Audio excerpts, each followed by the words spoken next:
So hello guys, welcome to my YouTube channel Marvel fans में। तो guys आज की वीडियो में हम बात करने जा रहे हैं स्पाइडरमैन ब्रांड न्यू डे से आई हुई कुछ अपडेट्स की। तो गाइस चलिए वीडियो शुरू करते हैं।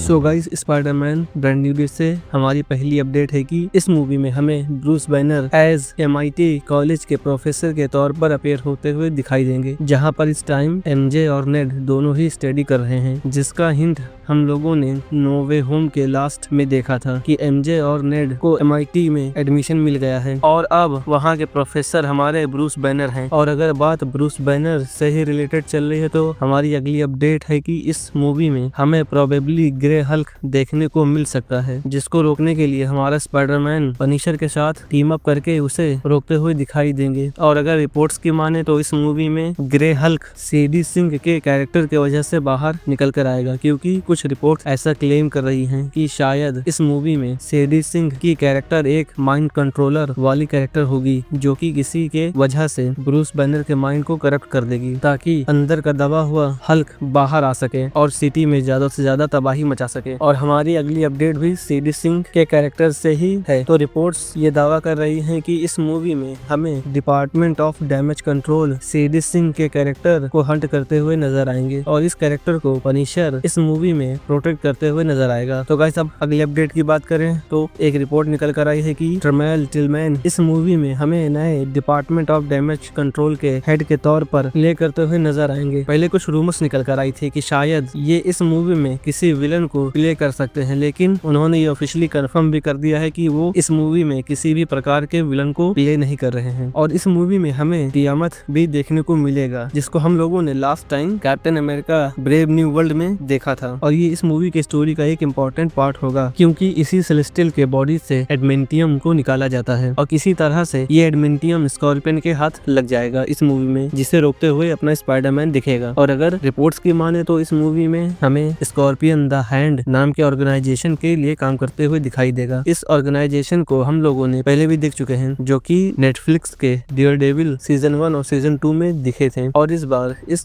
ऑर्गेनाइजेशन के हेड के तौर पर हमें फेडरिक फॉसवेल नजर आएगा और ये कैरेक्टर कॉमिक बुक में भी द हैंड का लीडर बन चुका है। और अभी ये ऑफिशियली कंफर्म नहीं हुआ कि कौन सा एक्टर इस कैरेक्टर को प्ले कर रहा है, लेकिन ये कंफर्म है कि फेडरिक फॉसवेल इस मूवी में अपीयर होने वाला है। और इन सारे रिपोर्ट्स और रूमर्स से तो अब कंफर्म हो चुका है कि ये मूवी अब एक ग्राउंडेड मूवी ही है, क्योंकि पहले सोनी वाले इस मूवी को भी एक मल्टीवर्सल मूवी बनाना चाहते थे, लेकिन फैंस के प्रेशर के कारण सोनी वालों को अपनी ये जिद छोड़नी पड़ी। सो फ्रेंड, इस मूवी से अगली रिपोर्ट है कि शायद हमें इस मूवी में नेटफ्लिक्स मार्वल से कोई और भी कैरेक्टर इस मूवी में अपीयर होता हुआ दिखाई दे, और ये ऑफिशियली कंफर्म किया है कि ये कैरेक्टर डेयरडेविल नहीं होगा। और अगर रिपोर्ट्स की माने तो इस मूवी में हमें रोजारियो डॉसन अपने क्लेयर टेम्पल के रोल में इस मूवी में रिटर्न कर रही हैं, जिनको हम लोगों ने डेयरडेविल के सीजन 1 में देखा था। और इनका इस मूवी में एक इम्पोर्टेंट रोल होगा, जो कि प्रोबेबली आगे जाकर डेयरडेविल के सीजन 3 से कनेक्ट करेगा। और इस मूवी को 31 जुलाई 2026 को थिएटर्स में रिलीज किया जाएगा। सो गाइस ये थी स्पाइडरमैन ब्रांड न्यू डे से आई हुई सारी अपडेट्स। तो गाइस अब मिलते हैं किसी नेक्स्ट वीडियो में, तब तक के लिए thank you guys for watching this video.